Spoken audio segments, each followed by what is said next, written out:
যারা কথায় কথায় আপনাকে অপমান করেন, আপনার নিন্দা করেন, আপনাকে বাধা দেওয়ার চেষ্টা করেন, আপনাকে ছোট করেন।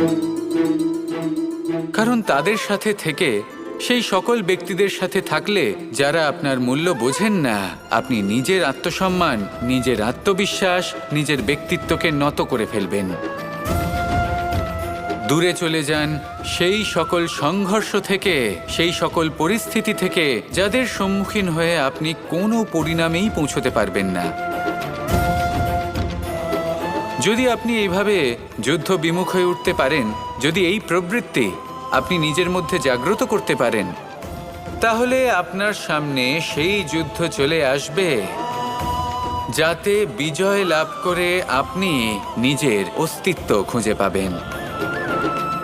আর সেটাই হলো সবথেকে বড় জয়লাভ। আসুন